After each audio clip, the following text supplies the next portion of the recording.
Mind and Matter podcast, we learn together from the best scientists and thinkers alive today about how your mind-body reacts to what you feed it. Before starting Mind and Matter, I spent 10 years in academia doing scientific research. I got a PhD in neuroscience where I focused on neuroendocrinology and the neurobiology of behavior, and before that, I specialized in molecular, developmental, and evolutionary genetics. I use my scientific background to help parse and translate the information that guests share on the podcast. In addition to the podcast, I write long-form written content inspired by the show where I integrate what I've learned across episodes. I also have a free weekly newsletter where I provide you with upcoming guests, share links, and provide commentary on scientific studies and research that I'm reading, and more. Visit mindandmatter.substack.com to find all of my content. Hey everyone, a great way to support my efforts is to visit my support page at mindandmatter.substack.com. A link to that page is in the episode description, or you can search for it on the Substack page itself. The support page has an up-to-date list of my affiliate partners. These are companies I work with, and if you buy those products through those links or using the discount codes provided, those will get you a great deal on a variety of products related to optimizing physical, metabolic, or mental health and vitality. These are all products I use myself, and some of them are directly related to podcast episodes or formulated by Mind and Matter guests. For example, there's a great product called Keto Citra, formulated by a kidney biologist who is on episode number 186. It contains the ketone body BHB together with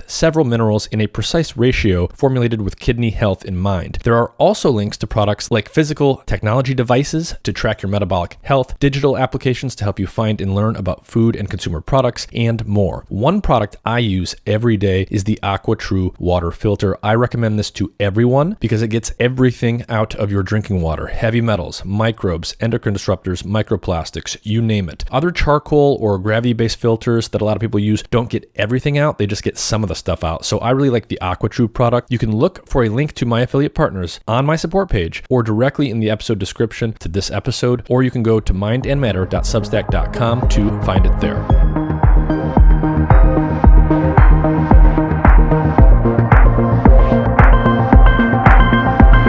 right, Dr. Bill Harris, thank you for joining me. Yeah, good to be with you. So tell everyone a little bit about yourself. What's your background as a scientist, and what do you do today? Sure, Nick. Happy to do so. Background is PhD in nutrition, University of Minnesota. That was late 70s. I then went in to do a postdoc in Portland, Oregon, with a guy named Dr. Bill Connor. Dr. Connor was very interested. He's an internist, very interested in the effects of dietary fats on blood cholesterol levels. That was the thing back in those days. And he wanted me to look at the effects of fish oil on cholesterol, salmon oil specifically, because we were in the Pacific Northwest there, where you are. And salmon is plentiful, and we had a good source of salmon oil. And so we did a metabolic ward study, meaning that we actually we recruited normal volunteers, and they came in 3 times a day to eat at our metabolic kitchen, our controlled feeding kitchen. We did that for, we gave them salmon oil, we gave them a lot of salmon oil. We didn't really know much about the omega-3s in those days. We gave them about 25 grams of EPA and DHA per day. Yeah. Wow. But they were drinking salmon. They drank about 100 mils of salmon oil and ate 2 salmon steaks a day. So it would be basically all the fat in their diet was salmon oil. But it was a lot. Nowadays 4 grams a day is a pretty good dose. But back then we kind of went for it. And we found that triglyceride levels were reduced by the salmon oil, but not by vegetable oils, not by the saturated fat control. And that was kind of one of the first indications that fish oils or omega-3s will lower triglyceride levels. That's what we found there. I got also interested in the effects of omega-3 on platelet function and bleeding, blood clotting, which was the other arm of the benefit thought in those days to be lipid lowering and anti-platelet or thinning of the blood in a sense. And so it chased that for several years and just stayed on the omega-3 train. Left Portland, came to Kansas City, went to work at the University of Kansas Medical Center in their lipid laboratory, and we did more omega-3 studies there. Then I moved across the state line to Missouri, University of Missouri, at Kansas City School of Medicine, and I was there for another 11 years, and that's when I started getting into the omega-3 fatty acids as a blood biomarker. I sort of moved away from doing studies where I give fish oils to see what happens and into more the epidemiology where we want to measure blood omega-3 levels as a biomarker of status and then look at large populations and see how they relate to risk for disease. So after about 20 years ago, I moved to Sioux Falls, South Dakota for family reasons, as well as academic reasons. There was a new research institute being opened up here, able to join as head of cardiovascular health research. And have, I guess in the middle of that, I founded OmegaQuant Laboratory to analyze offer the omega-3 index blood test.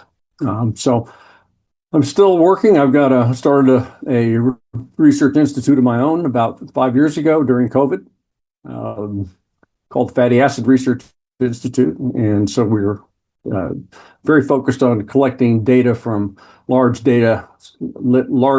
population cohort studies around the world, measuring fatty acid levels in them and looking at disease risk predictions.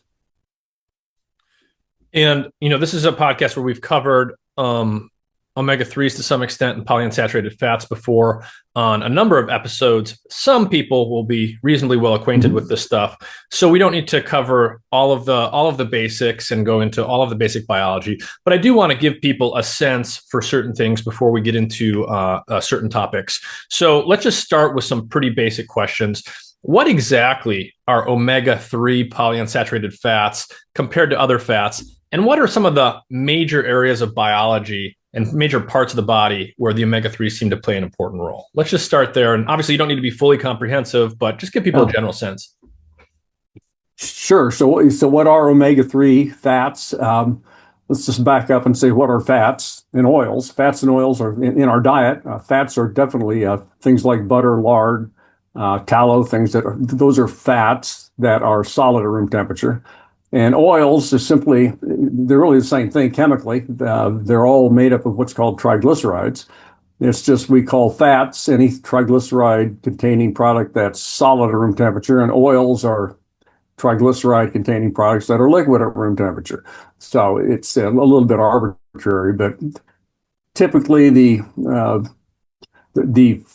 polyunsaturated fats are found in the liquid oils, what we call soybean oil, corn oil, safflower oil, sunflower oil. All those oils, olive oil, contain virtually 95% fatty acids. Is what they're really made up of, in the form of triglycerides. And the omega-3s are part of the polyunsaturated. There's really three classes. There's saturated fats, which have no double bonds in the fatty acid molecule. Monounsaturates have one double bond, which sort of like olive oil, canola oil, are rich in monounsaturates.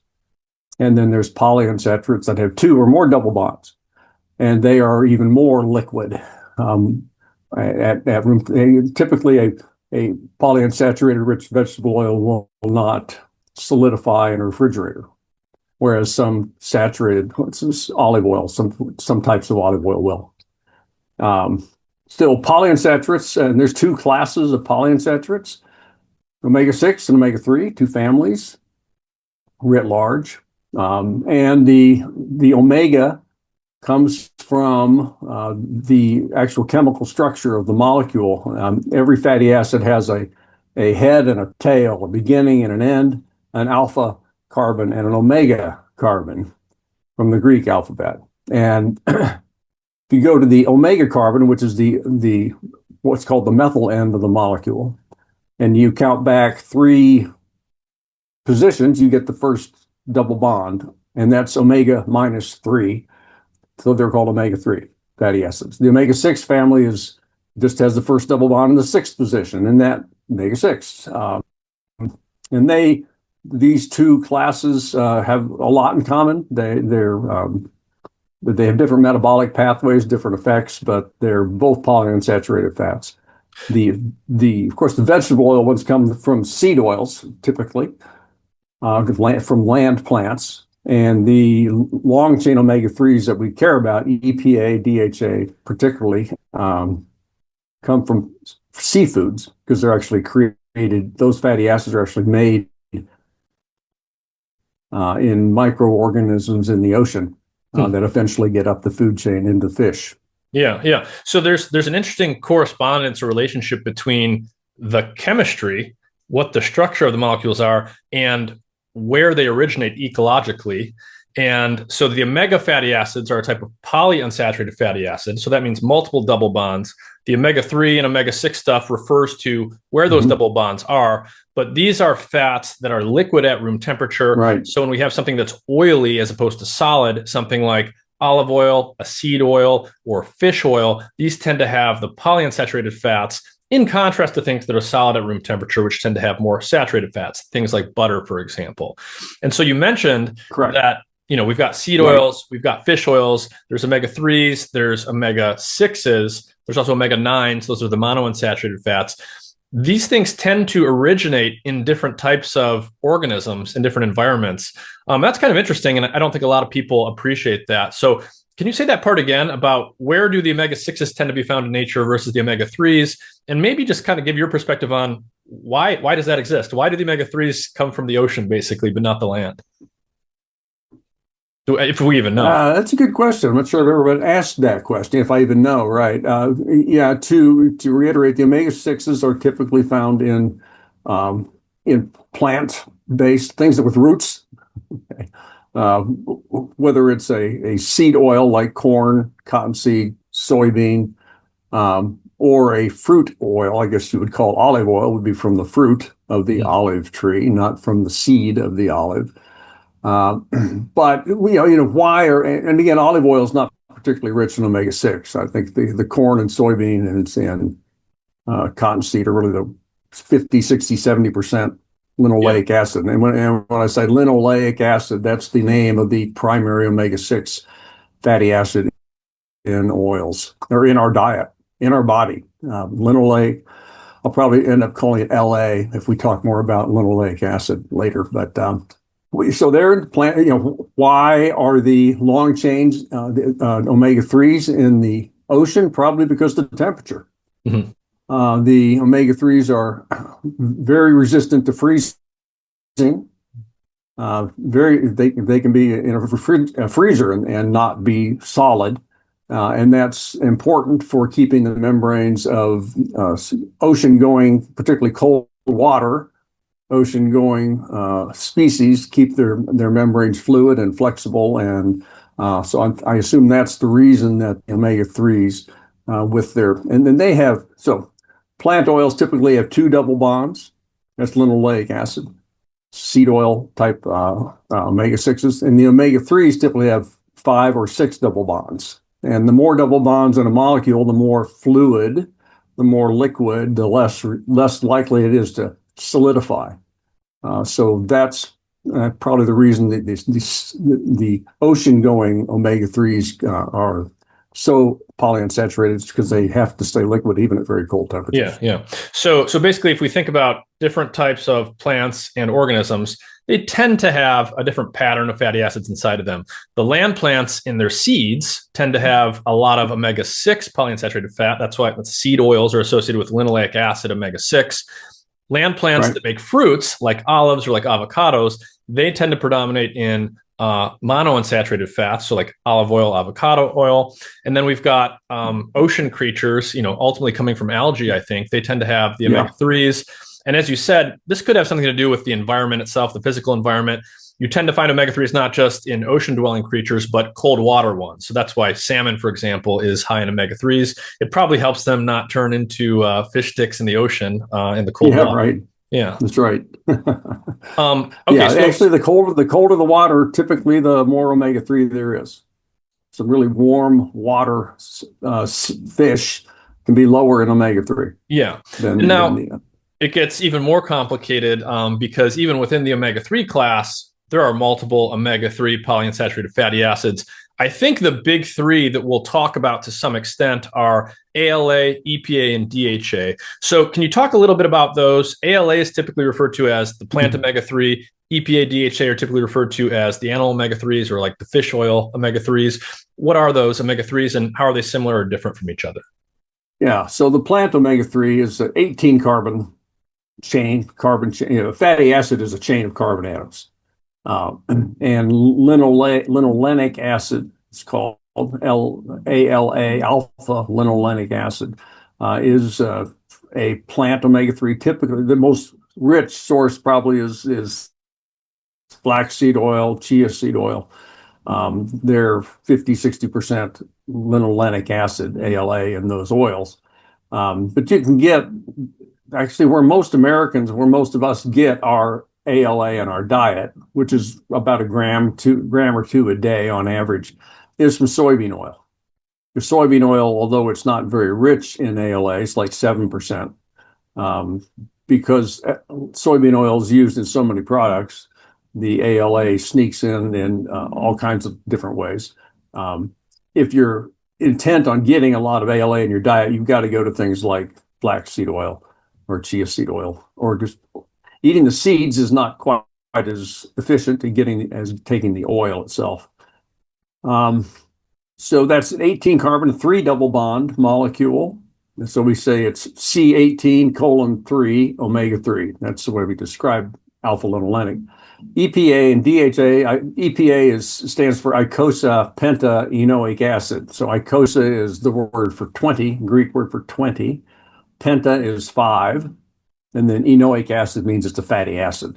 So it's a 20 carbon, 5 double bond molecule. And thankfully, we just call it EPA. The DHA, which is the next omega-3 in fish oils, is docosahexaenoic acid. Docosa is 22, hexa is 6, so it's a 22 carbon, 6 double bond fatty acid, both for the omega-3 configuration. So that's kind of how they're different. The plant one is a shorter chain, 18 carbon instead of 20 or 22 carbons, and it's got less double bonds in it. Yeah, because it doesn't have to be in the ocean. Yeah. So two important dimensions to think about fats and fatty acids on are the chain length, how many carbons long it is, and also the double bonds, how many there are, and where they're placed on the molecule. So ALA, EPA, DHA, they're all omega-3s. So they've got multiple double bonds, but they have a different chain length. And if you were to look at the structure of these things, the shape and the full length would be a little bit different, which of course means their functional and structural properties are going to be a little bit different also. That's right. Different biology.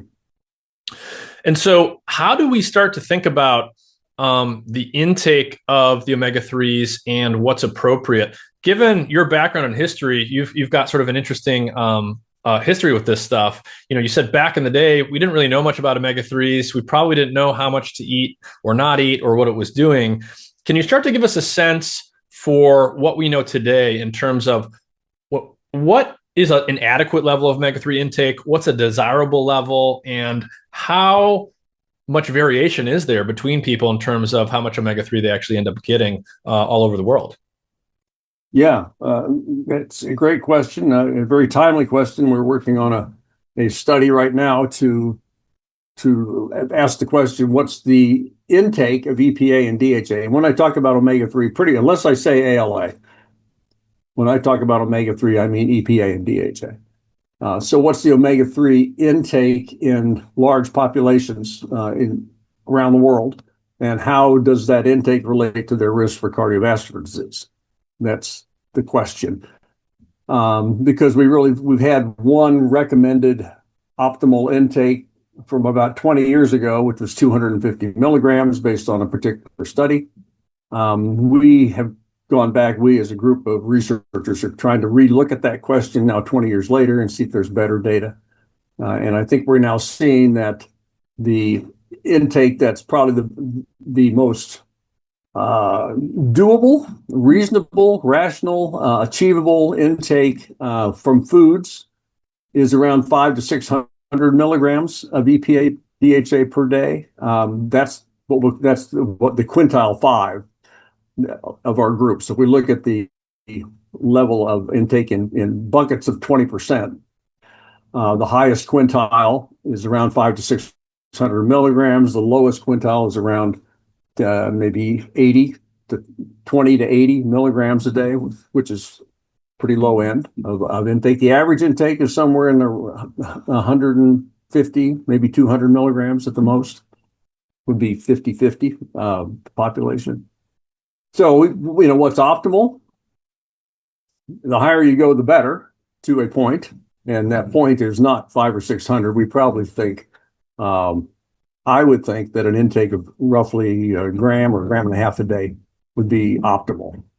But people don't eat optimal anything. Right. So in other words, if we just sort of look at the population today on average, getting half a gram of EPA DHA would put you on the high end of what people are actually consuming. But there's reason to think that is still less than what might be desirable from a health standpoint. Right. I think you get better health outcomes with even higher levels of intake. But I would be thrilled if the population would move up to that 500 milligram a day. That would be about a 5x increase in omega-3 intake, which would be fantastic. Yeah. And so let's talk a little bit about the specific role that omega-3s play in our cells, and then think about what is deficiency versus adequate versus a good level of omega-3 mean, and maybe that'll help us think about it. So when we look inside of cells, and I'll kind of let you pick whatever tissue or cell type you think is more instructive, but what are these omega-3s doing that is important and that is desirable, such that we definitely don't want to be deficient in omega-3s? Yeah. Omega-3s, like the other omega-6 fatty acids, both families, they basically live in cell membranes. That's kind of where they hang out. And every cell in the body, of course, hundreds of different kinds of cells, liver, heart, nerve, muscle, etc. Every cell has a membrane. And the membrane is made up principally of what we call phospholipids. The phospholipids are made up of fatty acids and a couple of other molecules. So the membranes are essentially fatty acid rich areas of the cell. The fatty acids, they're not water soluble. Oil and water don't mix. And fatty acids they don't just float around free in the plasma like sugar does, glucose or calcium, magnesium, whatever minerals. Those will be free in the plasma. The fatty acids are not free in the plasma by and large. They're in membranes. And in the membrane, they change the behavior of the membrane. And the membrane is really, really important in cells. Most people think of it as just kind of a little envelope, and on the inside, all the action is, but the envelope is not that important. Well, the envelope is very important. It's in a sense that the metaphor I guess I like to use is for sort of like your house. You've got doors that come in. And things can come in through your door, and you've got a door that also you can take the trash out, for example. And there are proteins that are essentially letting things into the cell, and there are protein channels that let things out of the cell. And the omega-3s help make those, in a sense, you can think of they oil the hinges. They lubricate the hinges on those doors so they move freely and easily. And then you can get the right food and materials into the cell when you need them, and the cell can get rid of its trash, which it has to do in a very efficient way. So in a very global way, that's kind of what they do to membranes. One of the effects of that is the omega-3s will tamp down what we call chronic inflammation. And that is mediated through that cell membrane. That's because the cell membrane is operating properly. Mm-hmm. One thing I want to alert people to here that connects to that is, so the omega fatty acids are kind of interesting because they are structural components of membranes, both the cell membrane and the mitochondrial membrane within most of our cells. So they play important structural roles. They give the cell its physical and bendy properties, its level of fluidity. Mm-hmm. and they do lots of other stuff related to sort of the structural biophysical features of membranes. But also they have functional roles. They can be transformed into other molecules that have signaling activities in the cells that dictate what the cell does and how it's doing it. You just hinted at one of those, which is that the omega-3s are related to creating molecules that regulate inflammation in the body. Can you talk a little bit more about this at a high level, the functional side of omega fatty acids as opposed to the merely functional side? How do these things actually get taken from the membrane and turned into other things that do stuff in cells beyond just being structural components of the membrane? Yeah. And the fatty acids live in the membrane, but in order to, and as you suggest, their structural impact, that they change the biophysical properties of those membranes. That's important. But when your cells need certain, say that there's an inflammatory insult that comes to a cell membrane, and the cell is supposed to respond with an inflammatory response. The way that flows is that there are enzymes in the cell that get activated, and they chop off out of the membrane the omega-3 or omega-6 fatty acids that the cell needs, turns them into what's called a signaling molecule, meaning that free fatty acid then gets converted via other enzymes in the cells to some other very active products like prostaglandins, leukotrienes, some cytochrome P450, oxygenated metabolites of these omega-3s and omega-6s. And these then are second messengers. So it's a cascading, almost a domino effect of one fatty acid liberated from the membrane. Once it's free, then it's acted on by an enzyme that converts it into a product. That product signals the making of another product. It's all done in the dark too, which kind of always amazes me when I think about it.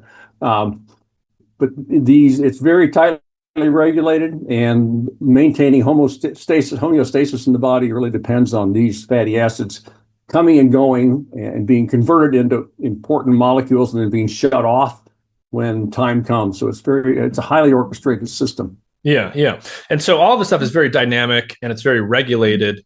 Without getting into the weeds too much, right? Again, it's not just these fatty acids are being put into the membrane as structural components that just sit there like the bricks in the wall of a building.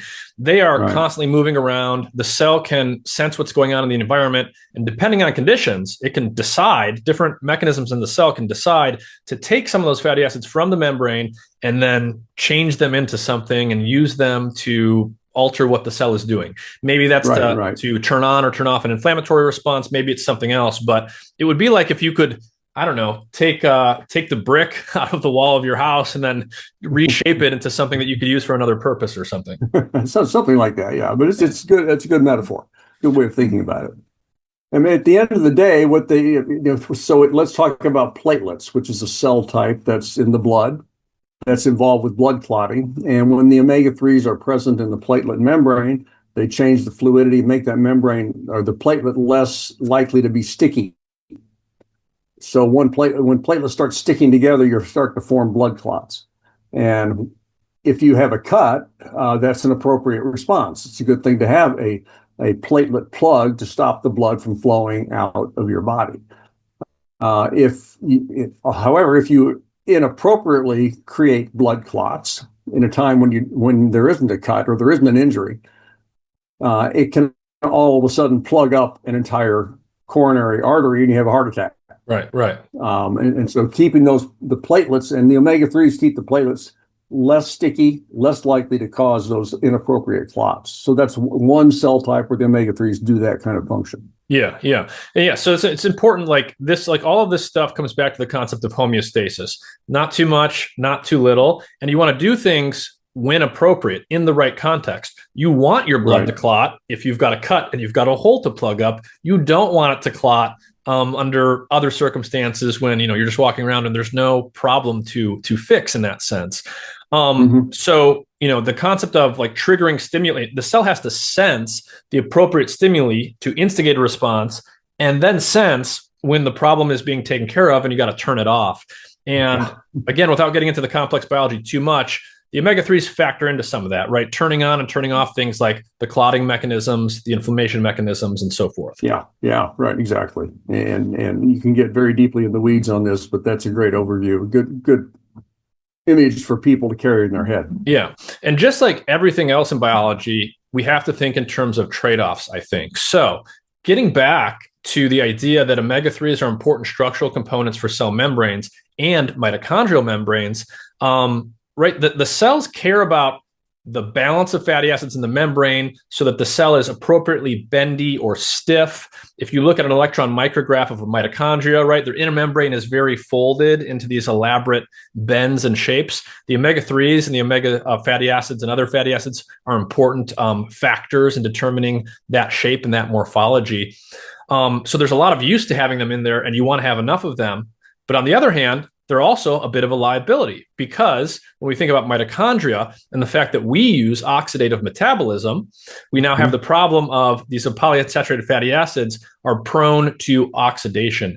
Can you talk a little bit about the polyunsaturated part of their chemistry and how that relates to their ability to be oxidized, and the kind of trade-off that comes from the benefits that they have as these important functional and structural molecules, but also the liability that they can be in terms of their ability to be oxidized by reactive oxygen species?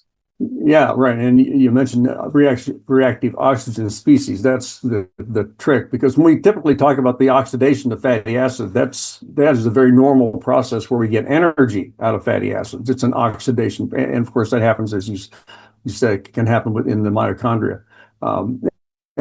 Actually, just as an aside, every cell, every subcellular organelle in the cell, like a mitochondria, like the Golgi apparatus, like the ER, like the nuclear membrane, they all have unique fatty acid profiles, which is another thing that kind of blows my mind.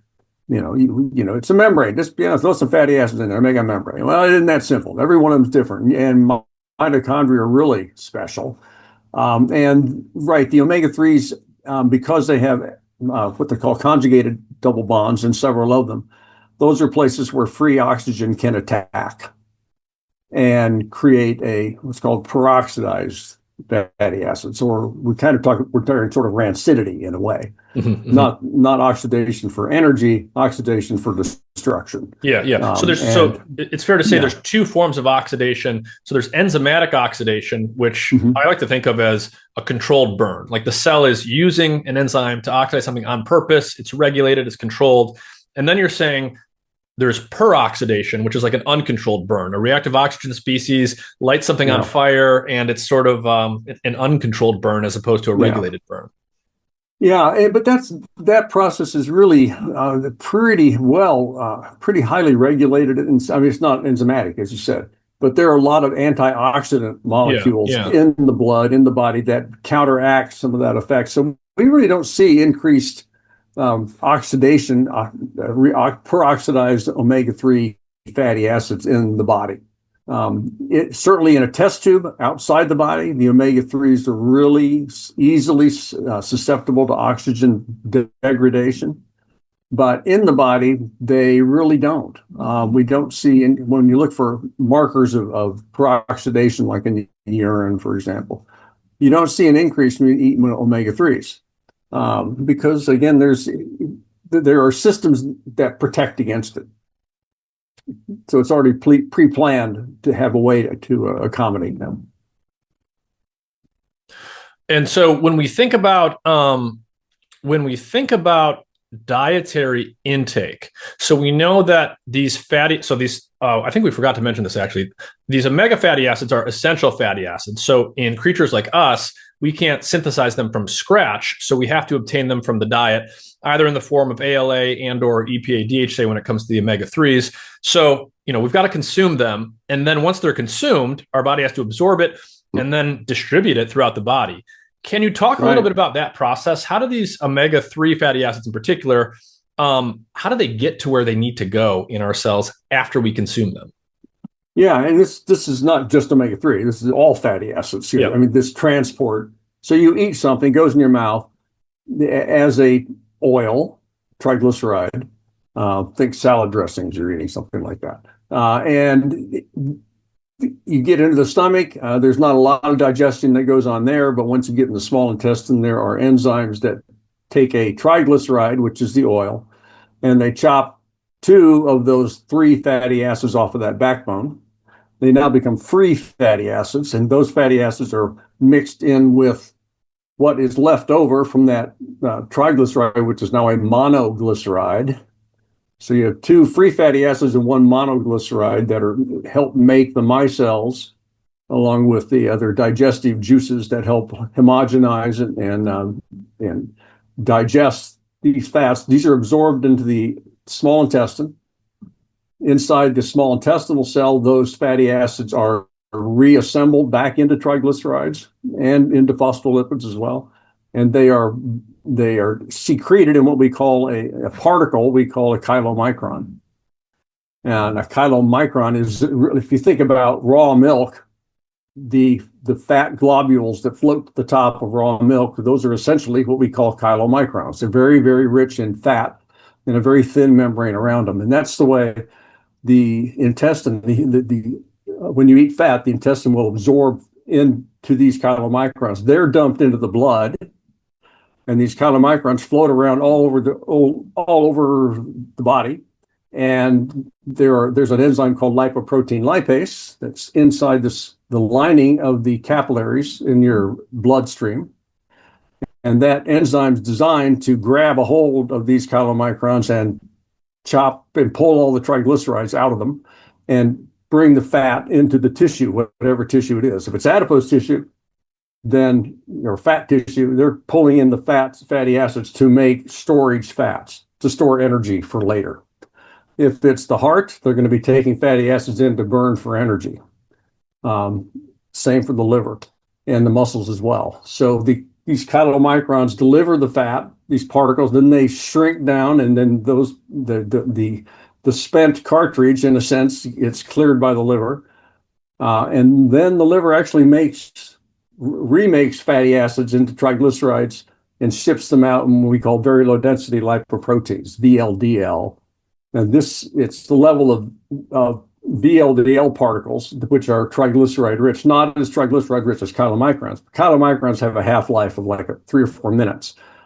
VLDL has several hour half-life. It stays in the blood. So really your blood triglyceride levels is determined by the level of VLDL particles, very low density lipoprotein particles, triglyceride rich. And that's, again, how these fats get delivered to the tissues, not just immediately after a meal, but all day long through the VLDL transport. So that's and the omega-3s, the omega-6s, saturates, monos all follow that path. And so any given tissue knows what kind of fatty acids it's designed to need, and it has the enzymes to pull the right ones in and then build its own membranes. Yeah, got it. So in essence, right, we're eating stuff. It contains some amount of fat. That fat is going to be composed of various fatty acids packaged up in different ways. All of that gets broken down to some extent or another in our digestive system. We absorb it. It's going to go through the blood to the various tissues of the body. And like you said, different tissues have, just like they have a different protein composition, they have different fat composition. Right. They've got a different mix of monounsaturated, saturated, omega, polyunsaturated fats, all the different fatty acids. And decisions have to be made about how to absorb that stuff and incorporate it. And I guess we can just say all of the different cells of the body have machinery that helps them select the fatty acids they need in sort of the right pattern to populate all of their organelles and the stuff inside of the cells. Everything from the cell membrane to the mitochondria to the Golgi, et cetera. Right. And a simple cell model to think about is a red blood cell. Because red blood cells made in the bone marrow, of course, that the blood, of course, flows through there, delivers fatty acids to the bone marrow. The bone marrow then takes the fat out of the blood, out of the plasma, essentially, and then constructs these cells, these red blood cells. And these red cells have to have a very particular architecture to allow them to bend. They get dumped out in the circulation. They have no nucleus. They have no organelles. It's just a bag of hemoglobin in a way. But they're very specialized because these red cells have to be able to squeeze smaller than their diameter to get through the capillaries. and deliver oxygen, pick up CO2. And the flexibility of the membrane of that red cell is very critical. And so the omega-3s actually will help that membrane be a little more flexible, easily move through the capillaries. Yeah. Let's talk about cardiovascular health for a little bit and then maybe move to brain health. Omega-3s often get talked about in the context of cardiovascular health. And typically, people say you want more omega-3s or enough omega-3s at the very least for cardiovascular health, and that if you're omega-3 deficient, that's bad for cardiovascular health. At a relatively high level, what is it about the omega-3s that makes them important for cardiovascular health? Yeah, a variety of things. We mentioned earlier that omega-3s will lower blood triglyceride levels, and triglycerides are carried in these very low density VLDL particles. And people who have high levels of triglycerides are at higher risk for heart disease, kind of like having high cholesterol. Although cholesterol is probably a more potent risk factor than triglycerides, triglycerides are still a risk factor. And so the omega-3s lower triglycerides. So that's one thing they do that is helpful. Another thing they do, as I mentioned earlier, they affect the way the blood clots. And since a clot in your heart can cause a heart attack, that's a reduced susceptibility to forming those clots is another mechanism by which omega-3s reduce risk for heart attacks. There's also effects on blood pressure. Fairly high doses, maybe 2 grams a day, will lower blood pressure. So that is a known risk factor. The omega-3s also affect the what's called endothelial function, which is the inner lining. There's a single cell lining of the blood vessels called the endothelium. And that's a very active tissue. And the omega-3s will make that tissue allow the blood vessels to dilate, to not constrict, but to relax in an appropriate way. And the more relaxation you get in those blood vessels, the better. The more flexible your blood vessels are. You don't get stiff blood vessels, which is not good. And that's also part of the cardiovascular benefit. Another thing is the omega-3s have some effect on the autonomic nervous system. And the autonomic nervous system, 2 parts of it, sympathetic, parasympathetic. The parasympathetic system is really what's active well, they work together to control the rate at which your heart beats, how many beats per minute your heart does. And we know that taking omega-3 or having higher omega-3 levels in the blood is associated with a slower heartbeat, maybe 1 or 2 beats less per minute, which adds up over the years, by the way. Wow. So there's a slowing down of the rate that the heart beats, and that makes the heart a little less susceptible to some of these arrhythmias, ventricular arrhythmias primarily. And so that is a help too. So all those things together, and probably 7 other things that I can't think of at the moment, work to reduce risk for heart disease. Yeah. I want to ask you next. So I guess we'll keep cardiovascular health in mind for this, but you mentioned, like in your studies where you're looking at populations of people today, something like 0.5 gram of omega-3 per day would be the high end of the intake spectrum. And, there's good reason to think, in your view, that even higher levels than that can have health benefits, presumably including cardiovascular health benefits. If we sort of go back in time, why are people eating relatively low levels of omega-3s, basically? Presumably, most of our ancestors weren't eating salmon every single day.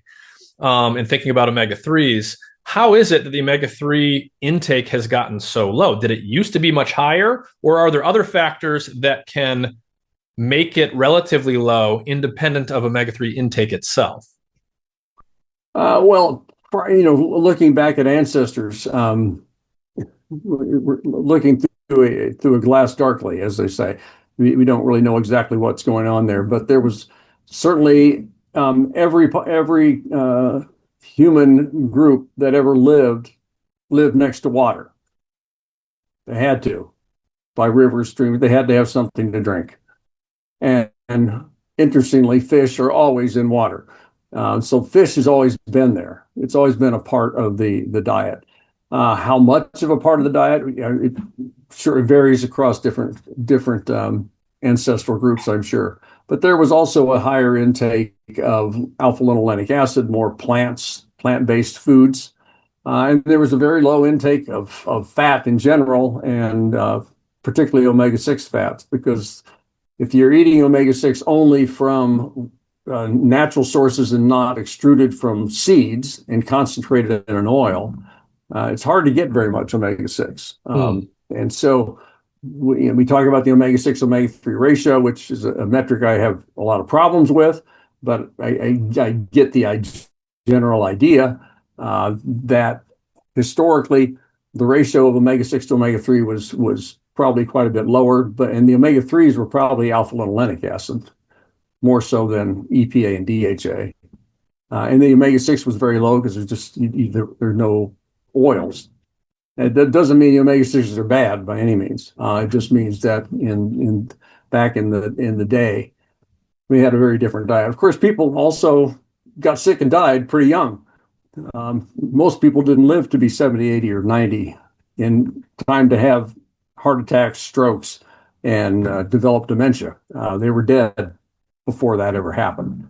So when we talk about increased risk for some of these chronic diseases over the last century or two, we got to take into account the fact that people before that time just weren't living long enough to get these diseases. Yeah.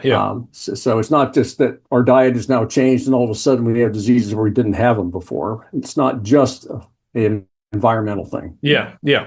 So I want to ask you too about how you think about and to what extent the fatty acid profiles in our cells and our tissues follows the diet. So on the one hand, right, we can consume foods that have, and we do consume foods that have a variety of fats in them. The overall fat content of our diet can change. You might be eating a much higher fatty acid fat content in your diet than I am, or vice versa. But also the fatty acid profile of our diets can differ. And that differs a lot between people today. It's also differed a lot over time. As you implied, right, back in pre-industrial ages, it was really hard to eat the omega-6 polyunsaturated fatty acid levels that people easily eat today because of industrial seed oils and processed foods that contain these concentrated oils and stuff. So on the one hand, we kind of said earlier that our cells, to some extent, can sort of decide and take what they need in terms of fatty acids. Different fatty acids can be distributed to different cells and organelles to some extent. But obviously, to some extent, our diet's going to determine, the fatty acid composition that's available to be incorporated into our tissues. So can you talk a little bit about how much diet dictates the fatty acid profiles in our cells? Presumably, our cells can't just take the perfect amount and the perfect profile from an arbitrary fatty acid profile in the diet. But also, these things are movable and decidable to some extent by our tissues. So how much does the diet determine the tissue composition of fatty acids? Yeah. And that question gets down to which fatty acid we're talking about. Because when we're talking about the omega-3, the long chain omega-3 particularly, because we can't make it very well, you're right, we can make a little bit from alpha-linolenic acid, ALA, and we can then synthesize EPA and some DHA from that. But it's far more impactful on tissue fatty acid, tissue omega-3 levels if you eat EPA and DHA directly preformed. And so the omega-3s, EPA and DHA, are probably the fatty acids that are most tightly correlated with what you directly eat, the tissue levels related to eating. Got it. So it's actually tied to the fact that these are essential fats, meaning our cells can't produce them. In contrast to something else our cells can produce, even if you didn't eat that other fatty acid that was not essential, your cell could just make it from scratch from other things. That's exactly right. So saturates and all the saturated fatty acids and all the monounsaturated fatty acids can be made from sugar, from protein. They can be made, your body can break down those other types of molecules and produce saturated fatty acids, even if you don't eat them. So saturated and monounsaturated fatty acids are not considered essential in the nutritional sense. You don't have to eat them in your diet. You do have to eat omega-6 and omega-3 fatty acids because we cannot, you have to eat linoleic acid because we can't make it, and it's the beginning of all the other omega-6s. Alpha-linolenic is the basic omega-3 that must be eaten, Um, and I should point out really that EPA and DHA, in a sense, are really not essential fatty acids in the nutritional sense, because you don't have to eat, in order to live and reproduce, you don't have to eat EPA and DHA. Your body will make some, make enough for you to grow up, get married, have babies, and live and die. So you can do it, but it's not maybe optimal. Yeah. So this is an important point. So EPA and DHA can't be made from scratch, but they can be made from ALA. Therefore, in theory, what you're saying is that you could get by eating only ALA as your omega-3, because some of that will turn into EPA DHA. In theory. Now, in practice, what you're getting at here is reality. I mean, you look at vegan societies, vegetarian societies. They don't eat any animal plants, any animal products. They eat no EPA and DHA, and they do okay. And so, well, let's define what doing okay means. Indeed, but also, right. Fair enough. Okay. Talk a little bit. They're not dead. They're not dead. Talk a little bit about the conversion efficiency of ALA to EPA DHA. To what extent can you convert and get everything you need from EPA DHA? And what does need mean? Ranging from not going to die to vibrant health, or whatever that means to you. Right. There's quite a spectrum there. And so the conversion of ALA to EPA is in the neighborhood of 1 to 5% of the ALA can be converted to EPA, ballpark. And of that EPA, not very much of it. I mean, it's hard to imagine that this can't be true, but it looks like EPA does not convert to DHA. And so how vegans get DHA, it can only come from ALA. That's the only possible way. Now, whether what the pathway is, we're not necessarily all clear on. But you don't have to eat EPA and DHA to live and to reproduce. But so they have an adequate amount of omega-3 in a general nutritional health sense. Do they have the optimal amount in the context of a current 21st century Western diet? No. There's too many insults coming from other things we're doing, dietarily, exercise-wise, et cetera, pollution-wise, where I think you really need to have preformed EPA and DHA to get higher levels to get better health. So there's a spectrum of health from survive, to, like you say, flourish or vibrant. And I think the higher omega-3s are going to help you get to the flourishing and vibrant.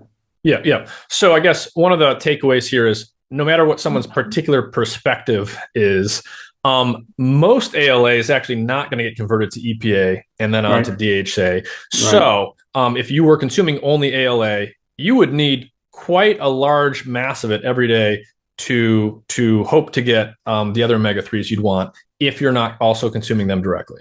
Right. And like 10 or 20x what you'd need for EPA and DHA. Right.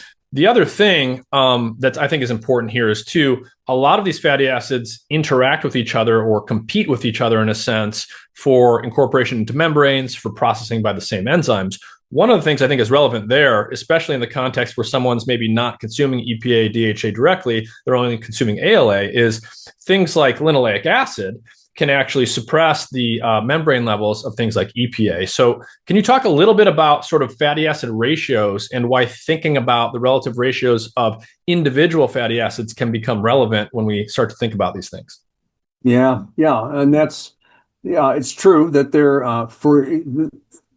polyunsaturated fats do compete for spots in the membrane, in the phospholipid membrane. There's only 2 fatty acid places on any given phospholipid. And if there's a whole lot of linoleic acid and very little EPA, DHA, the linoleic acid is going to get put in to a point.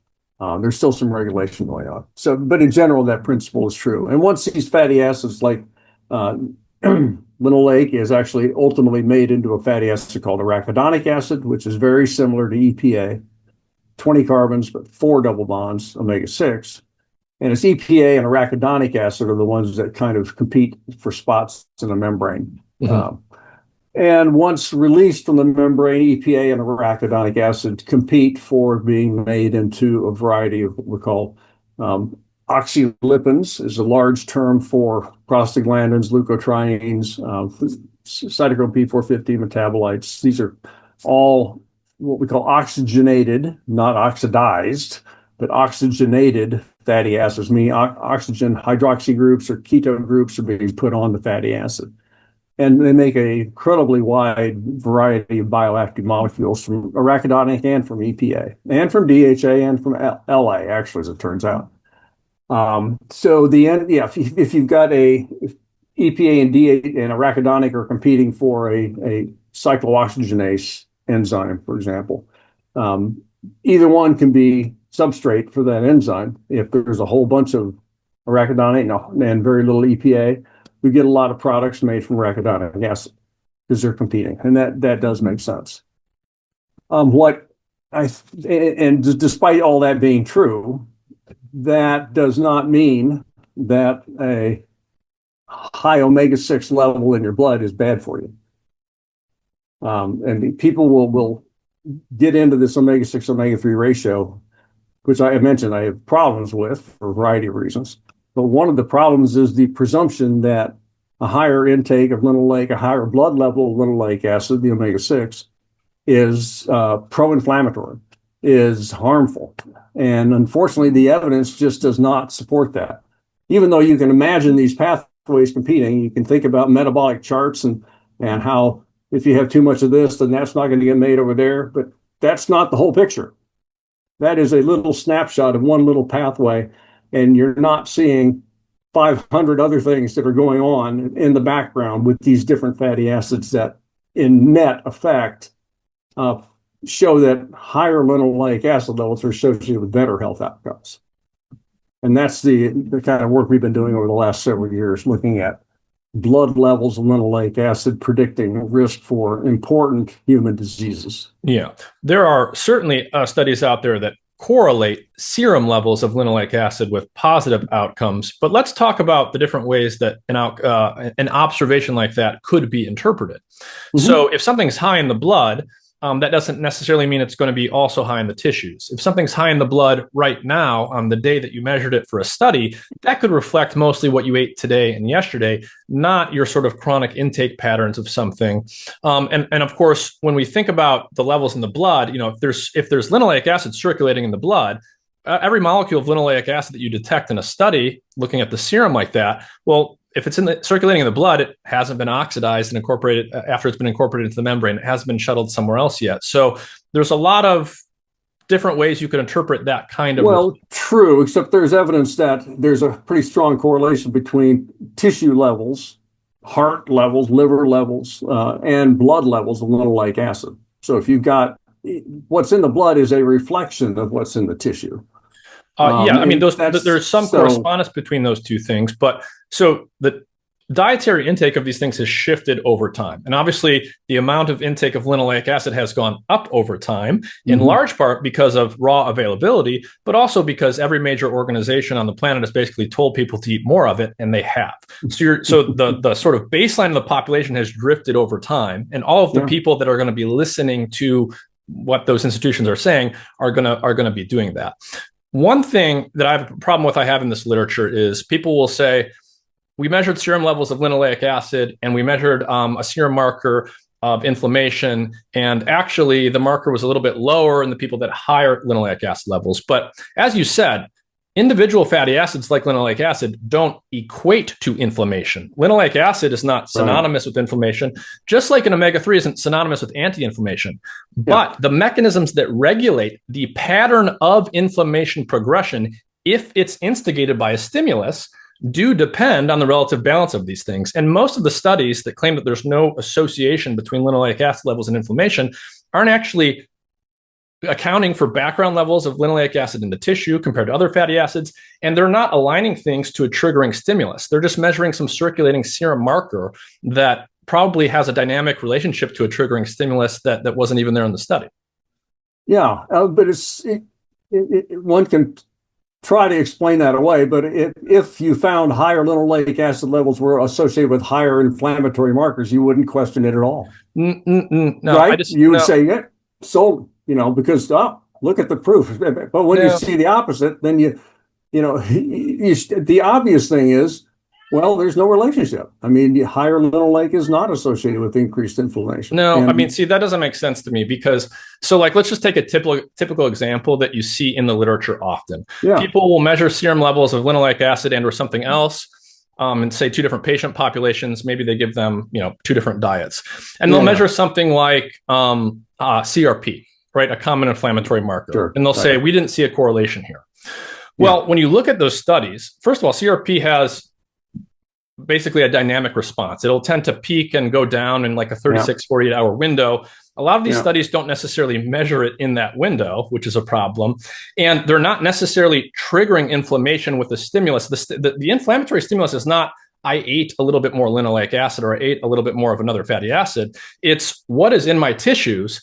And then how does that affect the inflammatory response if a proper inflammatory trigger is actually made? What does CRP actually do biologically? It's binding to proteins that are derived from omega-6 fatty acids in inflamed tissue. That's literally what it does. So do that again. How a protein derived from linoleic acid? So when you look at like what CRP binds to on cell surfaces, like a lot of these things are like derived from omega-6s. Not all of them, but some of them. You mean like arachidonate, or you mean what do you mean? Like when you look at things like MDA or some of the oxidized byproducts of omega-6s, that is in many cases what the CRP protein is actually detecting on cell surfaces. Okay. Yeah, but then so we published a study. So I'm just saying. Let's just back up a little bit. I'm just saying if I give population A some food and population B some other food, and they differ in, say, their omega-6/3 ratio, and I just measure circulating CRP, I shouldn't necessarily expect to see a difference just passively in response to that diet. I should only expect to see a difference if I trigger an inflammatory reaction of some kind. Right. So you give like an LPS injection. Yeah, sure. On those two, and then look at the dynamic change in the different biomarkers. Sure. Yeah, that's been done with omega-3. I'm not sure that's been done with an omega-6 question in mind. But it's a good point. But then I would push back a little bit with, let's not talk about serum levels, let's talk about red blood cell levels of linoleic acid, which do reflect tissue levels of linoleic acid. It's much less dynamic. And we looked at not just CRP, we looked at 10 different inflammatory markers across multiple pathways. And there were several situations where the higher the linoleic, the significantly lower levels inflammatory markers, or there was no difference, no effect. I mean, to me, that, you've almost got to have a bias against it to not believe that kind of data. Yeah. So walk me through again exactly what you did. We looked at in Framingham. We looked at we had red blood cell levels of linoleic acid as a percent of total membrane fatty acids. And that, of course, was across a spectrum of people, 2,500, I think, people. And we had somebody else that actually... so you're measuring the fatty acid profile in red blood cells in different people? Yeah, like 2,500 different people in Framingham. And the Framingham Offspring Study. And we also had, at the same visit, we had plasma levels of 10 different inflammatory markers, from lipoprotein-associated PPL2 to I can't even say it, P-selectin. There was CRP was there, monocyte chemotractant protein was there, 10 different markers. And so we looked at the cross-sectional correlation between LA levels and these inflammatory markers. And clearly the hypothesis would be going into that, if one thinks that LA promotes a pro-inflammatory state, you would see higher levels of linoleic acid associated with higher levels of inflammatory markers. That would be your hypothesis. Well, we didn't see that. So we saw the opposite, or neutral. And so that's the kind of thing that tells me, I mean, not only that, I mean, the fact that we see higher levels of linoleic acid associated with lower risk for lifetime cardiovascular disease, for diabetes, for death from all causes. So all those things to me point to the fact that there's something good. I don't know necessarily what it is, but there's something healthy about having higher blood linoleic acid levels. That could very well be. I think another way to interpret that is that if linoleic acid levels are higher, that means you haven't transformed that linoleic acid into things downstream. I know that there's evidence out there that people with type 2 diabetes or other forms of metabolic dysfunction often have lower circulating levels of linoleic acid. So you could also interpret that as being, it's the correlation is there for higher when better health, for the very reason that the linoleic acid hasn't been transformed to something downstream that would actually be bad for health. Well, I guess we'd have to see what the transformed molecule of interest is, and actually measure its lower levels. It's it's theoretical. Yeah. Sure. Well, I mean, sure, in some sense, but I mean, one thing that's really complicated about this stuff is, as you know, right, the transformations there's lots of different things that these molecules can be turned into, and all of those transformations happen in a context-dependent fashion. It's going to depend on the background genetics of the individual. It's going to depend on their dietary intake. It's going to depend on various other health factors, right? Because there's so many different molecules that these things can be transformed into, not just prostaglandins and leukotrienes. There's a bunch of other stuff. Yeah, there's a whole bunch of other stuff. And the omega-3s and the omega-6s balancing each other. And sometimes they're pulling the same direction. Sometimes they're pulling opposite directions. And depends, it's different for each kind of cell type. It's incredibly confusing, complicated. Yeah. Which is why I find it more satisfying to look at actual disease outcomes. Yeah. End of the day, net effects is what it amounts to, is net effects. What are sort of the most compelling things you've had in terms of things you've seen in the literature in terms of disease outcomes from selectively increasing either the omega-6 or the omega-3 intake in healthy populations? Oh, so like randomized trials? Yeah. You start with the omega-3s. The omega-3s have had since the late 1970s, we've had randomized trials with omega-3, and many of them were very successful in reducing risk for cardiovascular disease. Typical outcome is CVD. And by the year 2002, there was enough evidence. The American Heart Association paper we wrote recommended up to a gram of omega-3 for people with cardiovascular disease.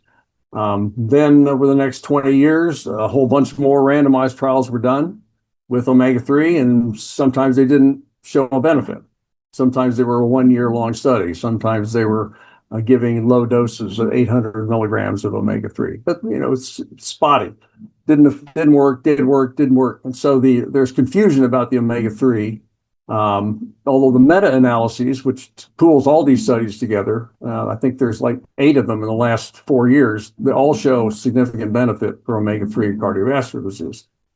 One that's brand new that was in this category was published. It's called the Pisces study. It was published about 4 or 5 months ago, and they gave it was a study done in people on hemodialysis, so they had chronic kidney disease, and they were given about 2 grams of EPA DHA a day or placebo, and followed for cardiovascular events over about 3 or 4 years. And the omega-3s were clear winners, reducing risk for cardiovascular events. So that's the most recent and New England Journal paper that showed the benefit of omega-3 in people at high risk for cardiovascular.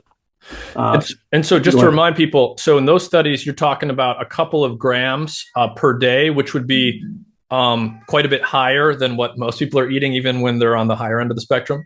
Yeah. It has to be done with supplementation. I mean, could it be done with fish? In theory, sure. Logistically,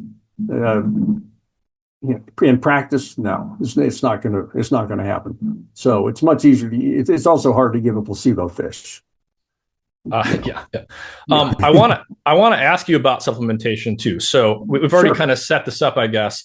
Omega-3s are important for a variety of reasons. A lot of people are probably not consuming enough because we see benefits in trials where they're eating way more than even the people on the higher end of the intake spectrum walking around today.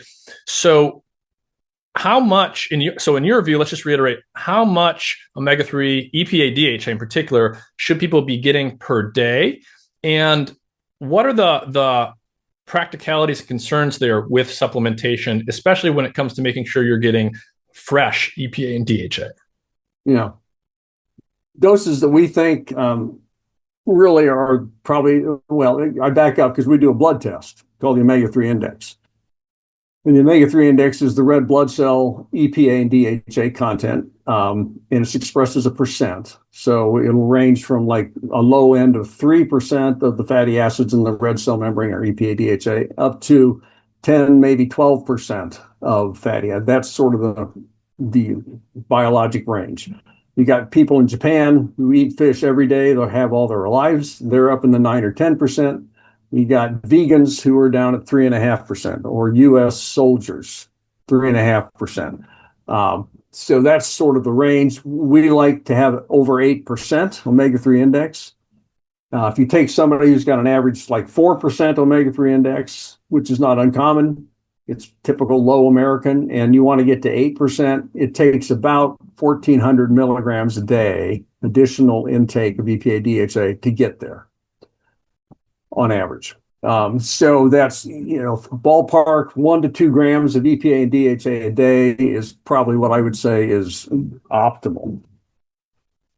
And then, so I've seen studies out there that show that a concerning amount of things like fish oil supplements, other omega-3 supplements, can actually have oxidized or rancid fats in there. How common is that? And should people be concerned about that? And how do they look for that or help ensure that they're getting good omega-3 supplements?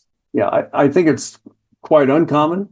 I don't think it's a worrisome thing. When they actually measure the amount of EPA and DHA still in those supplements, even if they smell fishy or smell rancid, the omega-3 content is still the same. Hasn't changed. At least the instruments they use can't measure a difference. So they're coming, some of these off odors and off smells from oxidation are not necessarily the omega-3s that are being oxidized. There's other molecules in there that are very, very, with 6 molecules, you can smell it. You're very sensitive to the smell. Yeah. So there may, in theory, there's adverse effects of those off those chemicals that give those off smells. I mean, I don't worry about it. I mean, I don't get too concerned about it. If people are taking fish oil of any kind, I'm pretty happy. Can you get the cheapest stuff you can get is about 25% omega-3 and about 75% not omega-3 in a 1 gram capsule. That's the cheap, big box store. Some of the products that, again, the cheapest ones per capsule are really low in omega-3. I would go for something that's at least twice that concentration, if not 3 times that concentration. And the higher omega-3 content, the purer it is because they've removed other stuff and leaving only the omega-3. And you pay more for that because it's, of course, you have to take fewer capsules to get a high dose. Yeah.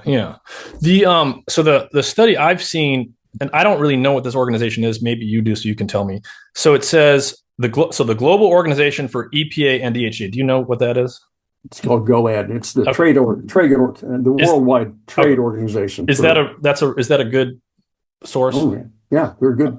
So the study I saw said 68% of flavored and 13% of unflavored consumer omega-3 supplements exceeded total oxidation values upper limit set by that organization. By GOAD, yeah. I think it's the flavoring that sets off the chemical, the sensors that say there's too much anisidine. It's an anisidine value, I believe is what it's called. Oh, so wait, does that mean that the flavor compounds they add are causing oxidation, or is it just like a false positive? It's kind of a false positive. I see. Right. And so they'll say unflavored, which is most of the oils, 13% of the ones they found. So that's what I would call not common. Got it. I mean, it's there, but I was really struck some years ago when I looked at a study from Norway where they were concerned about oxidized fish oil and its health effects. And so the investigators did something that I can hardly believe any IRB approved or ethics committee approved, but they took some raw fish oil, some fish oil that you normally put in capsules, and they actually put it on the desktop in a beaker and bubbled oxygen through it for a day or two. Out extreme oxidation, way more than you can imagine happening, even in a crappy plant. You don't do that to it, right? Yeah. So they made some really oxidized fish oil. Then they encapsulated it. And they took the same stuff before it got oxidized and encapsulated it. Then they randomized people to these two treatment groups. Okay, so they're actually giving half the people pre-oxidized fish oil.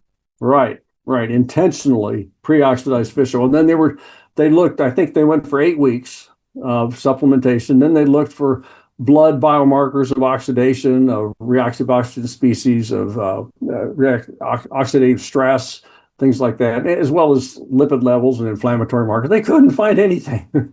It was just no difference between the groups, which kind of blew me away, but it makes me think, well, maybe the body has systems for dealing with all this stuff, and they get neutralized somewhere. It's an extreme example that And can you remind me, how many grams per day were they giving? Fish oil? Oh man, that's a good question. It might have been roughly just two or three capsules a day, probably something like that. Maybe in the neighborhood of 1,500 milligrams. Okay, so 1.5 grams, and that would be a solid dose of these things. So that would, like, one way to think about that is the body can effectively deal with 1 gram or 2 a day of ingesting these oxidized things. Now, I guess that leaves open the question, could it deal with 5, 10, 15, 20 grams a day? And that also gets into questions of like, there are people today consuming, that many grams of, say, fried foods. Oh yeah. Oh, absolutely. Right. And whether that's a whole nother world, isn't it, of discussion, the effects of highly oxidized or heated, reused French fry oil, fried chicken oil. What is that doing to people's health? You can imagine all kinds of bad things. I would just like to see more data. That this stuff actually is bad. You can imagine it being bad, but that's not necessarily the truth. No, but I mean, at the same time, when you look at the chemical composition of like a deep fryer, I'm a healthy guy. I suspect if I took a couple shots of McDonald's deep fried juice and we measured my blood tomorrow, I'd probably still look like a pretty healthy guy. But I'm not willing to do a study where I'm going to eat that stuff for weeks on end. No, I get that. And that makes sense. Yeah. I mean, it's got the same stuff you find in cigarette smoke. I would never say, well, if I smoke a cigarette today, my cardiometabolic health will probably look pretty good next week anyway. Right. No kidding. That's certainly the wisest move for sure. So I want to talk a little bit about your OmegaQuant test. This is something I want to dig into the mechanics of how it works and all that. This is something I've done. I've done it once. I'm actually about to get a second test back. I love this test because it tells you things you don't see in normal biomarker tests that you probably get at the doctor or that people get through other means. And I also like it because I think the results of this test can help you interpret some of those other things that you might get from other tests in a better way. So let's walk through what this test is and how it actually works. Yeah. So the test is called the Omega-3 Index. We developed it about 20 years ago, and it is defined as the red blood cell membrane EPA DHA content. And it's expressed as a percent of the total fatty acids in the membrane. And again, it runs roughly from 3% maybe to 12%, where most people are in the West anyway, are in the 5-ish% area. People in Japan in the 8, 9, 10% area. We think 8% and above, 8 to 12% is a sweet spot, place you want to be. The way it works in practice is typically for a consumer. they go to the OmegaQuant website. You click order a test. You pick the omega-3 index test. There's 3 different levels of tests. There's the basic omega-3 index, which to me gets 90% of the job done. Then you can get, I think it's called a plus, which has got then trans fat levels as well as some omega-6 or EPA ratios. Then there's the complete test, which gives you all the fatty acids in the blood sample. There's 28 different fatty acids there. So those 3 are available. Again, if I take off a business hat and put on a science hat, I like the omega-3 index is 90% of the work. That's the most important piece of it, in my mind. You order the kit, it's about $55 now, I think. The OmegaQuant will email you a dried blood spot collection kit where you prick your finger, put a drop of blood on a card, let it dry, put it in an envelope, mail it back to the laboratory. Yeah, about 5 days after receipt in the laboratory, you get an email with a PDF of your report telling you where you are on the omega-3 index scale. And then you're given some suggestions as to what to do to get it up higher, up to 8% or more. Where were you, Nick? You must have been pretty good. I think I have them. Hold on, let me pull them up so I get it right. I've got it here. One second. There it is. Okay, so this was 2 years ago. So okay. I suspect in the coming days I'll be even a little bit better. So my overall omega-6/3 ratio, okay, which I think is fine, but as you said earlier, I think it's better to think about individual fatty acids. So let's go through these one at a time and have you kind of give some commentary on that. Overall omega-6/3 ratio was 4-to-1. My arachidonic acid to EPA ratio was 7.7-to-1. Mm-hmm. How does that omega-3 index? Well, what's the omega-3 index? Oh, omega-3 index. Sorry, I was below that one. Omega-3 index 8.4%.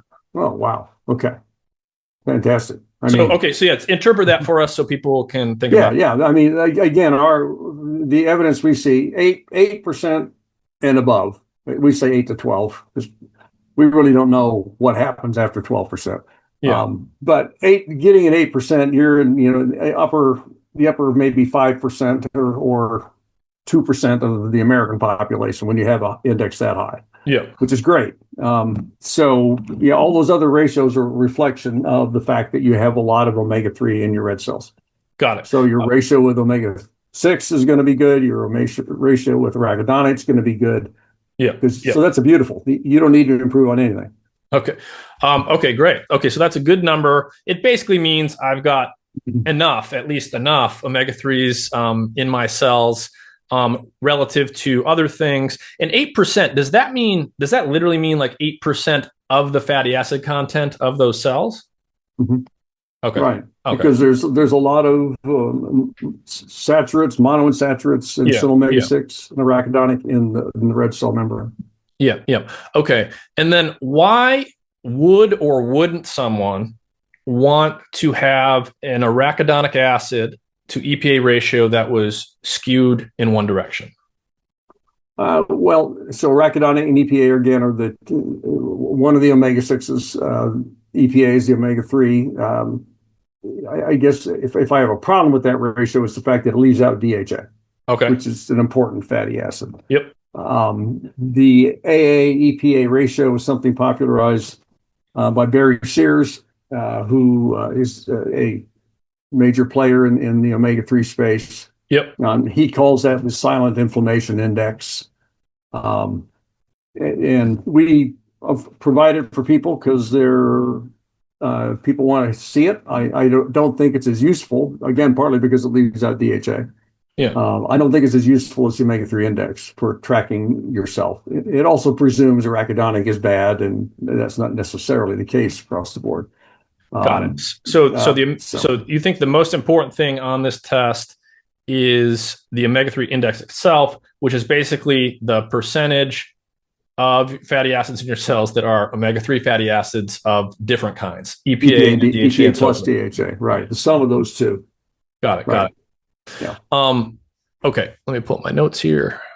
I want to circle back to something that we didn't really get into. So before we talked about cardiovascular health, we talked about inflammation a little bit. I think there's a lot more we could talk about there, but I want to move on to the nervous system stuff because I think that's important, and I think you have some unique things to share there. So we eat fats, we eat omega-3s and other fatty acids. Digestive system chops them up. Bloodstream distributes them throughout the body. One of the places they need to end up is in the brain. And this is a place where I think omega-3s are often said to be especially important. So when we're thinking about neurons and brain tissue, what are the omega-3s doing, and why do we think they're especially important in the brain? Probably it gets back to that inflammation, partly that. A chronically elevated, what we call subclinical inflammation going on in the brain and the rest of the body is linked to all kinds of adverse outcomes. So the omega-3s keep that lower.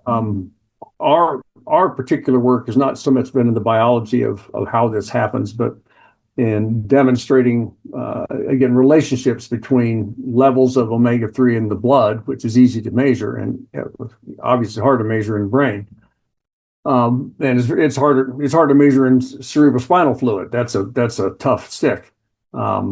But there are some people doing that. In any event, we measure it in the blood. Now, the blood here, the brain is one area where we don't think the omega-3 index is as strong a reflection of what's in the brain, because there's a lot of control between the blood-brain barrier.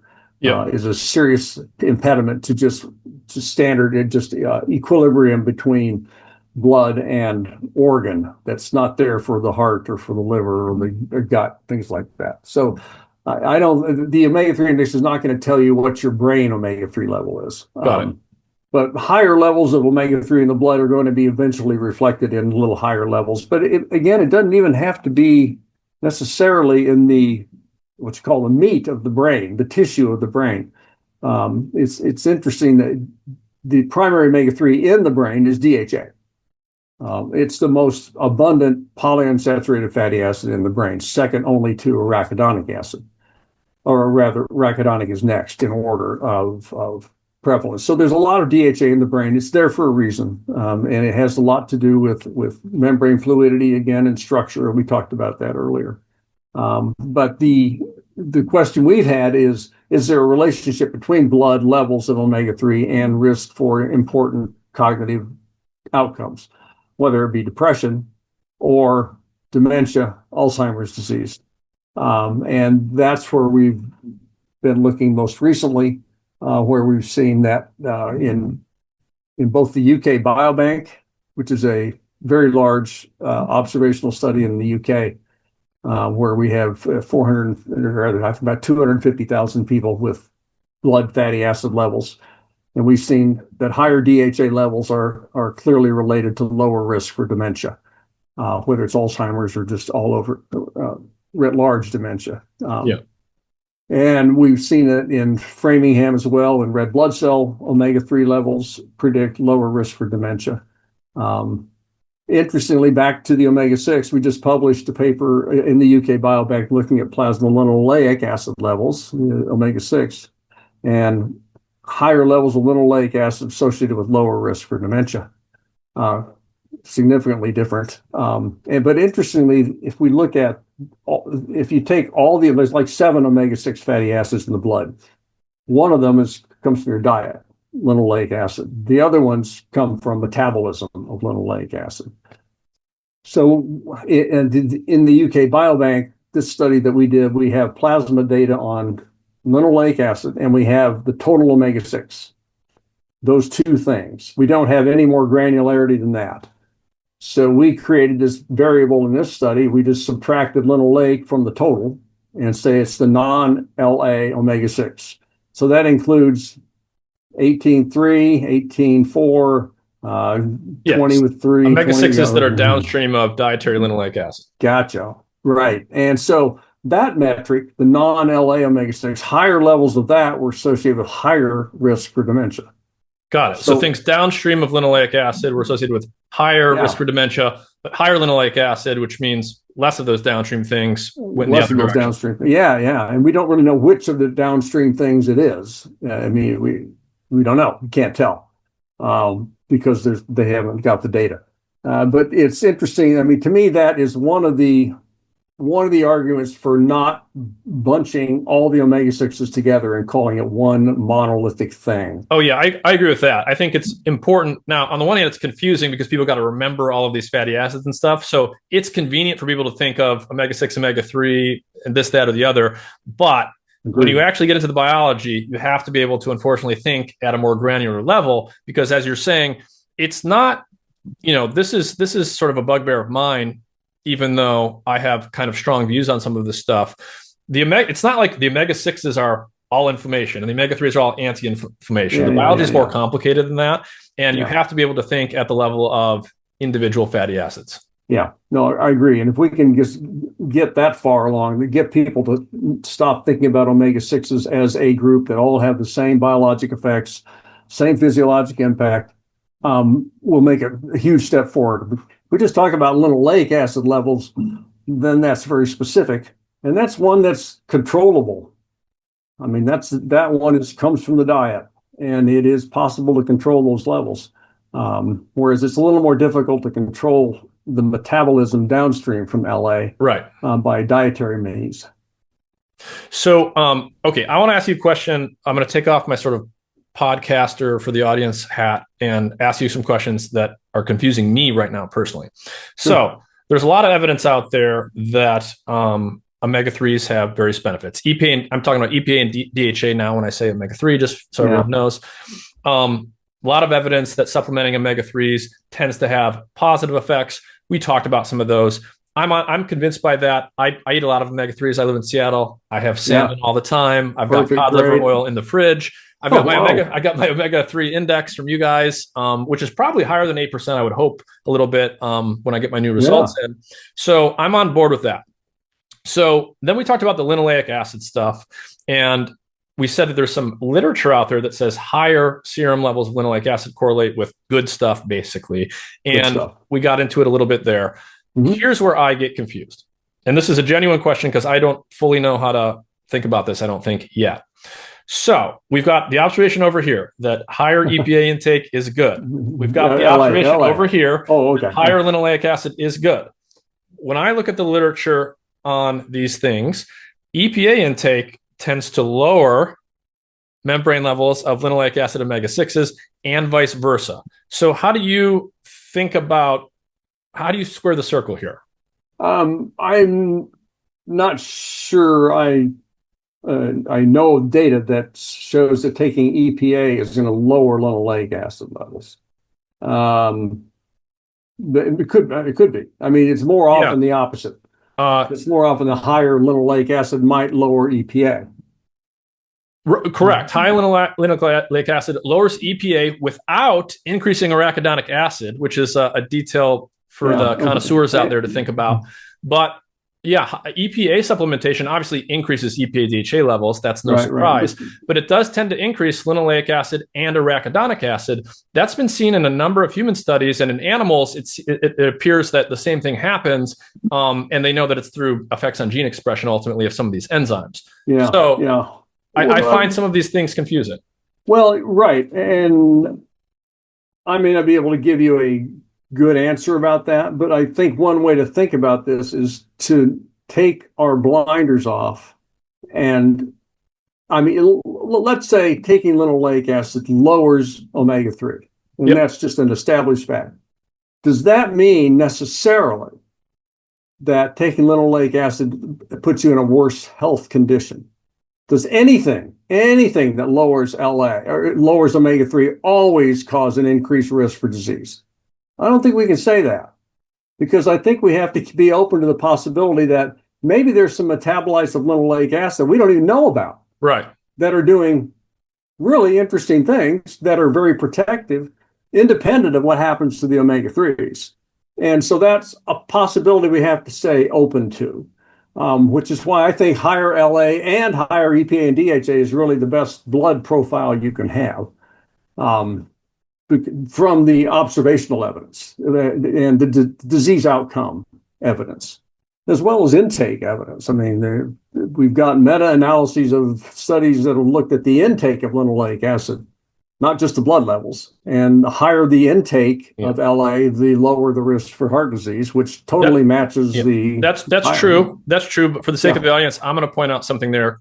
When you look at those meta-analyses and you dig into the trials, almost invariably, the word intake there doesn't mean they've measured intake. It means they've done food frequency questionnaires where they ask people to remember what they ate in the last year, and then they calculate what they think the linoleic acid content is. And I don't find that to be a compelling measurement at all. Well, I mean, I think it's ridiculous, to put it frank.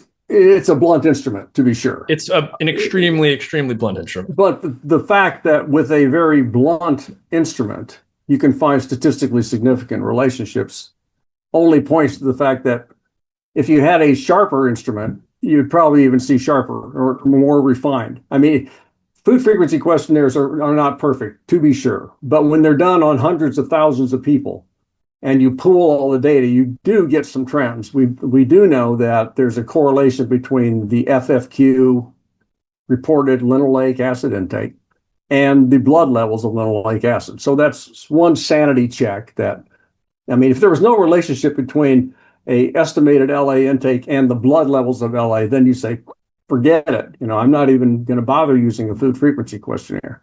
But you know, it's what the nutrition community has to work with for intake. You'd love to do a 7-day weighed or observed food pattern on everybody, but you know, once you do that on 20 people, you spent $100,000. Right. Yeah, it's we would love to do that. Everyone would love to do that, but there are practical concerns as to why we can't have that level of precision.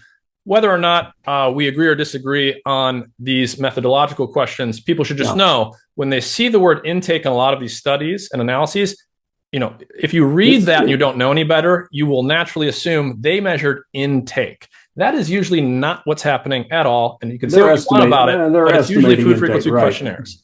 Yeah, they're estimating intake is what they're doing. And they're estimating it from questionnaires and then calculating it from a lookup table after that. Right. That's right. Okay, so talk to us a little bit more about the OmegaQuant test. Who might want to do this? Do you think this is something that everyone should do on a yearly basis? Do you think some people should really want to do it for a particular reason? Who's this for?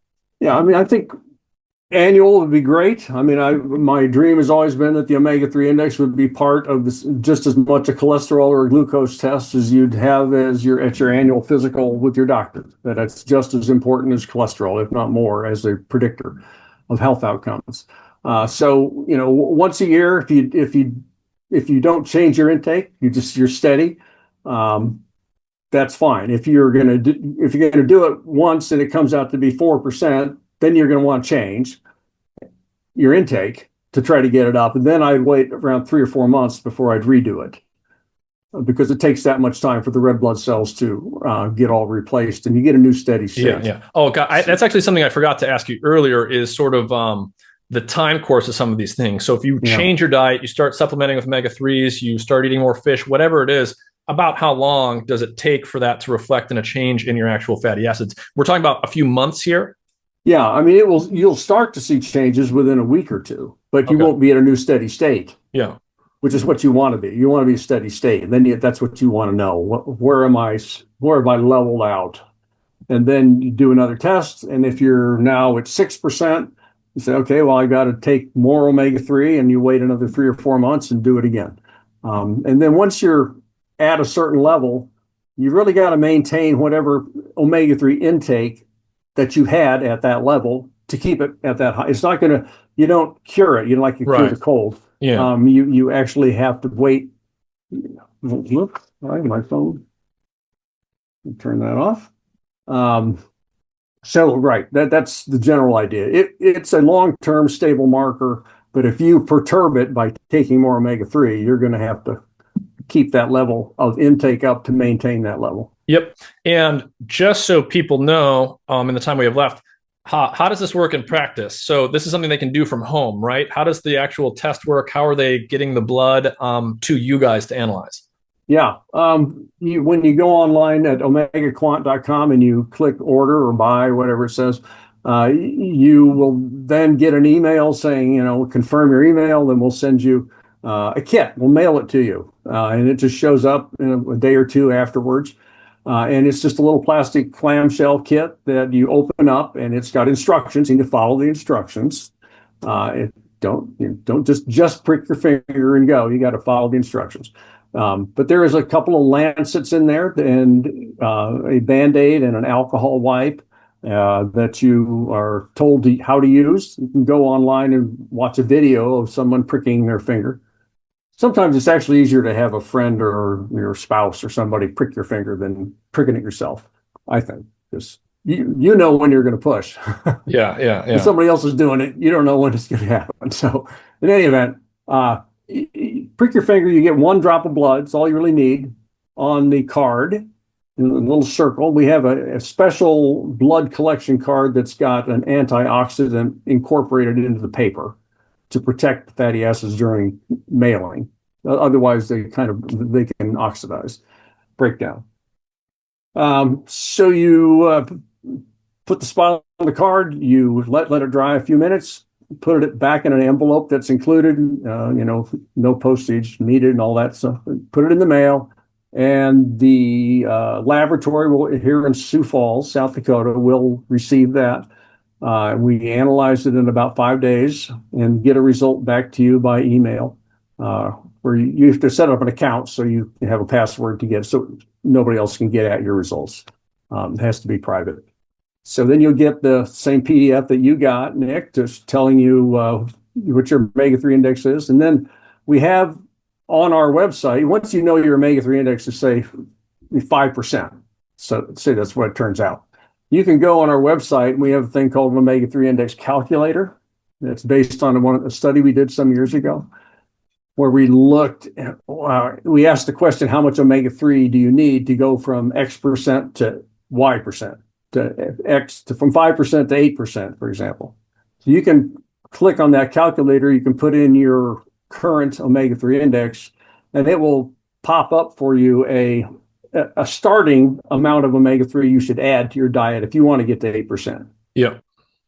And that's where I get this, 1,400 milligrams to go from 4% to 8%. That, in our experience, would get to 50% of the people that started that would get up to the 8%. It's the average.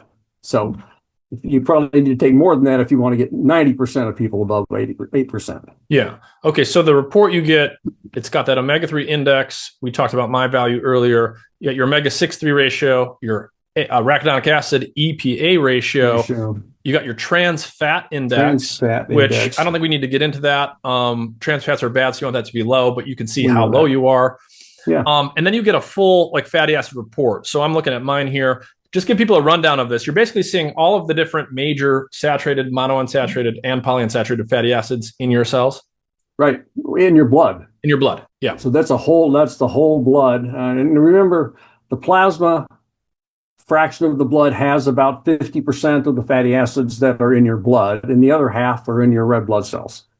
And so that is a blend together of, if you look at the EPA and DHA level in that complete report and add EPA and DHA, you're not going to get the omega-3 index, because the omega-3 index is a red blood cell only metric, and it's calculated from the whole blood EPA DHA sum. There's a very, very strong correlation between what's in the whole blood and what's in the red cells. Got it. And so some people get confused saying, how come my EPA and DHA doesn't add to the omega-3 index? It's because there's an equation in the middle of that. Yeah. Any final thoughts you want to leave people with about omega-3s or anything we talked about, or anything you want to reiterate from our discussion today? Wow, you've covered a lot of stuff, which is great.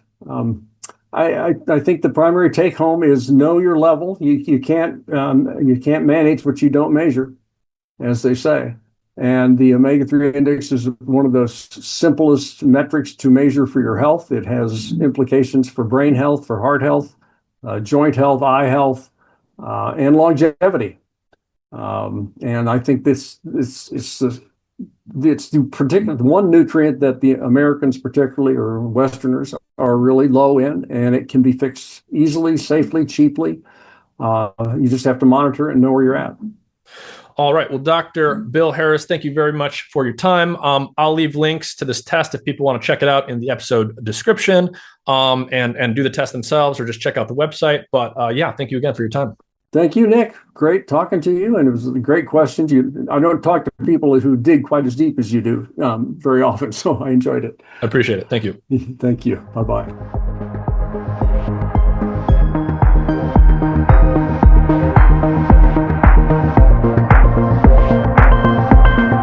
Hey everyone, a great way to support my efforts is to visit my support page at mindandmatter.substack.com. A link to that page is in the episode description, or you can search for it on the Substack page itself. The support page has an up-to-date list of my affiliate partners. These are companies I work with, and if you buy those products through those links or using the discount codes provided, those will get you a great deal on a variety of products related to optimizing physical, metabolic, or mental health and vitality. These are all products I use myself, and some of them are directly related to podcast episodes or formulated by Mind and Matter guests. For example, there's a great product called Keto Citra, formulated by a kidney biologist who is on episode number 186. It contains the ketone body BHB together with several minerals in a precise ratio, formulated with kidney health in mind. There are also links to products like physical technology devices to track your metabolic health, digital applications to help you find and learn about food and consumer products, and more. One product I use every day is the AquaTrue water filter. I recommend this to everyone because it gets everything out of your drinking water: heavy metals, microbes, endocrine disruptors, microplastics, you name it. Other charcoal or gravity-based filters that a lot of people use don't get everything out, they just get some of the stuff out. So I really like the AquaTrue product. You can look for a link to my affiliate partners on my support page or directly in the episode description to this episode, or you can go to mindandmatter.substack.com to find it there.